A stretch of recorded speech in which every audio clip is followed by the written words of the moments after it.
नमस्कार, आप देख रहे हैं न्यूज़ पीआर। मैं हूं आदेशपुरी। इस वीडियो में हम चर्चा करेंगे भारत के पड़ोसी देश चीन का।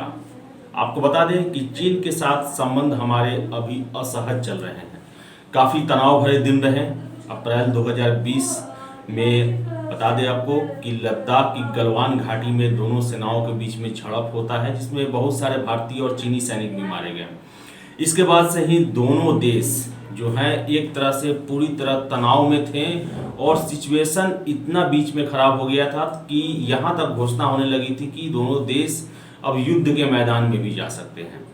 लेकिन परिस्थितियाँ ऐसी बदली कि चीन को भी एहसास हुआ कि भारत 1962 का भारत नहीं रहा, बल्कि एक महाशक्ति बनने की दिशा में अग्रसर है। यहाँ की इकोनॉमी और यहाँ का जो सशस्त्र जो बल है वो चीन को धाराशाही भी कर सकती है। ऐसी परिस्थिति में चीन के द्वारा कदम खींचा गया।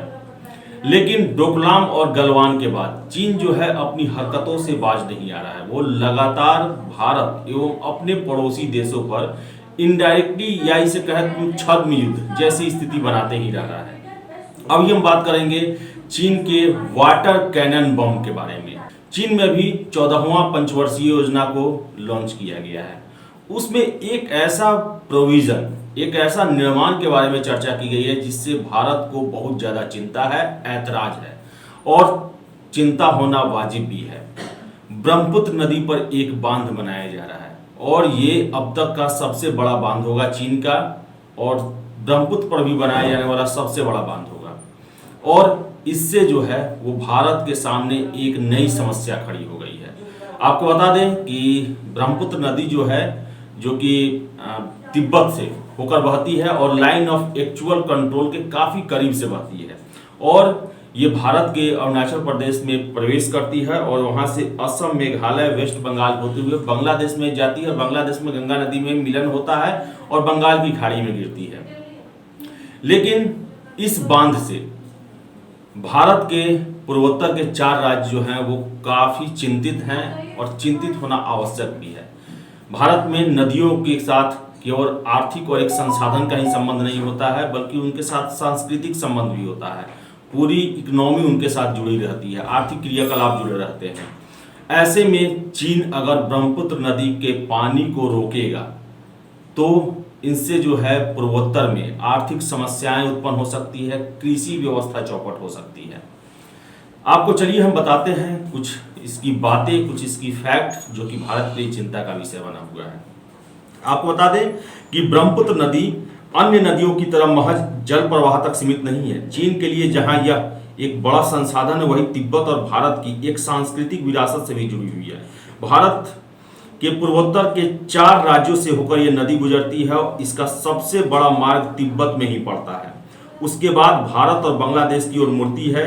भूटान का छोटा सा हिस्सा भी इसमें शामिल है।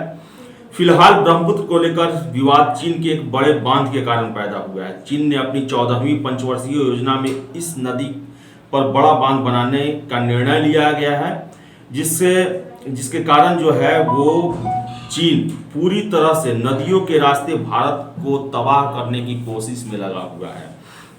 आपको बता दें कि ब्रह्मपुत्र नदी पर बांध बनाने का चीन का फैसला भारत चीन रिश्तों में तनाव की नई वजह बन सकता है। ब्रह्मपुत्र को चीन में यारलंग जैमगो नदी के नाम से जाना जाता है। ये वास्तविक नियंत्रण रेखा के करीब तिब्बत के इलाकों में बहती है। अरुणाचल प्रदेश में इस नदी को सिकियांग और ब्रह्मपुत्र में ब्रह्मपुत्र के नाम से जाना जाता है। पनबिजली परियोजनाओं के नाम पर चीन ने इस नदी पर पहले भी छोटे छोटे बांध बना रखे हैं, लेकिन ये बांध जो है वो अब तक का सबसे बड़ा बांध है। उसने नदी पर पूरी तरह से नियंत्रण करने का प्लान किया है और चीन की साजिश है कि भारत, पाकिस्तान, भूटान और बांग्लादेश इसे प्रभावित करना है। यहाँ पर जल संकट उत्पन्न करना है, सांस्कृतिक संकट और आर्थिक संकट, सभी तरह के संकट को उत्पन्न करना है। वर्ष 1954 से लेकर अभी तक पूर्वोत्तर के राज्य जो हैं वो ब्रह्मपुत्र की नदी से तबाह हमेशा होते रहे हैं। लेकिन ये बांध बनने के बाद चीन जो है वो बड़ी मात्रा में पानी इकट्ठा कर सकता है, और जब भी भारत के साथ रणनीतिक जब तनाव पैदा हो सकता है या युद्ध की स्थिति में उस पानी का प्रयोग वो वाटर कैनन बम की तरह कर सकता है, जो एकाएक छोड़े जाने पर पूरा पूर्वोत्तर का इलाका एक तरह से कहें तो पानी में डूब जाएगा। वही आपको बता दें कि अंतर्राष्ट्रीय संधियों के संदर्भ में भारत का जो अंतर्राष्ट्रीय नदी नीति है, जल संधि है, वो काफी सराहनीय रही है। भारत और पाकिस्तान के बीच सिंधु जल बंटवारा को लेकर समझौता हुआ है, वो आज तक उसका पालन होता है। वही 2007 में बांग्लादेश के साथ नदियों का समझौता जो हुआ, उससे दोनों देश संतुष्ट हैं और दोनों देशों को इससे फायदा है।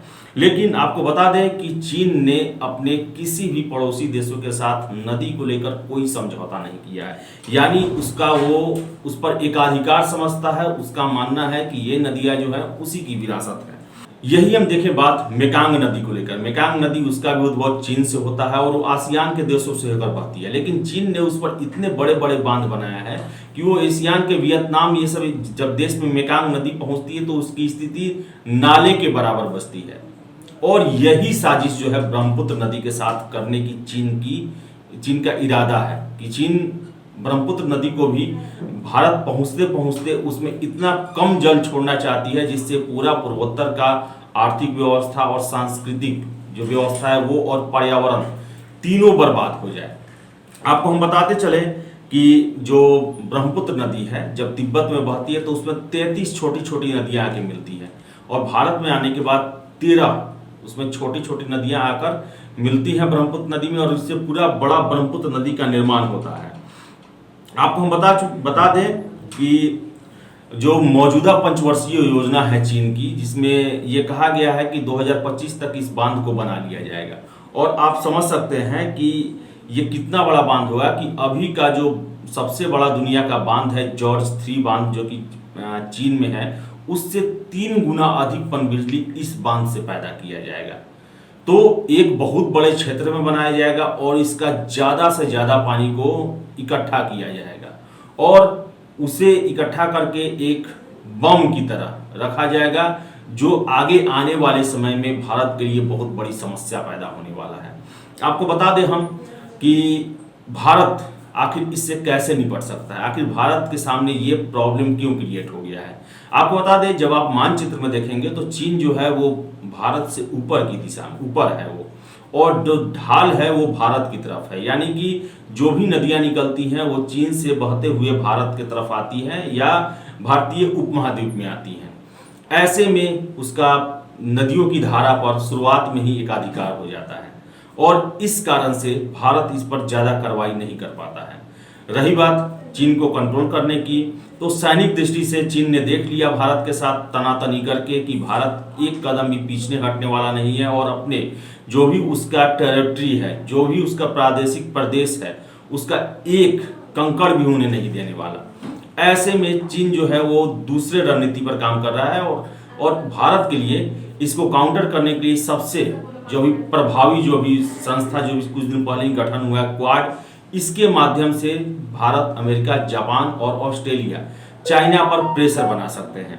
इसके अलावा हम बता दें कि भारत से कुछ शुरू में ही गड़बड़ियाँ हो गई। भारत जो है वो शुरुआत में ही जब 1959 में जब तिब्बत पर चाइना के द्वारा कार्रवाई की गई और चाइना को और तिब्बत को अपना हिस्सा मान लिया गया, भारत ने उसे तुरंत जो इस कार्रवाई है इसकी सहमति दे दी और तिब्बत को चाइना का हिस्सा मान लिया।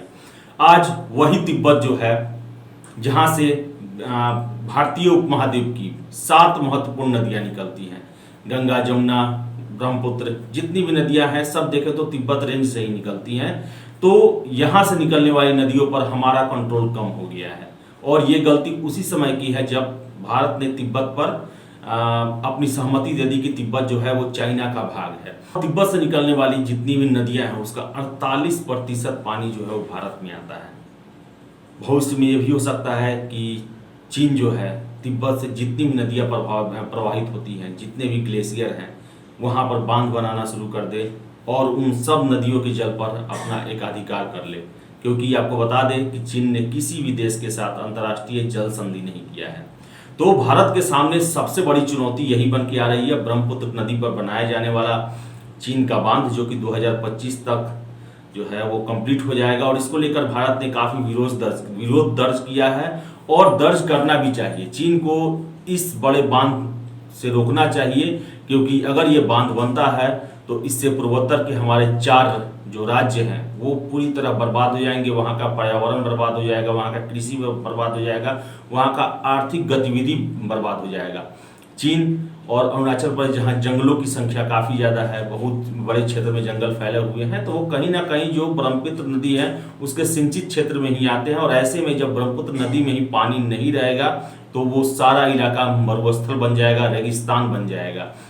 और इसके साथ ही साथ चीन जो है इसका प्रयोग भारत के खिलाफ एक तरह से युद्ध के रूप में कर सकता है। पानी एकाएक छोड़ सकता है, जैसे 2000 में पानी एकाएक छोड़ा गया था, जिससे पूर्वोत्तर के कितने इलाकों में पूरा तरह से वो डूब गया था, पूरी तरह से इलाका बाढ़ की स्थिति आ गई थी।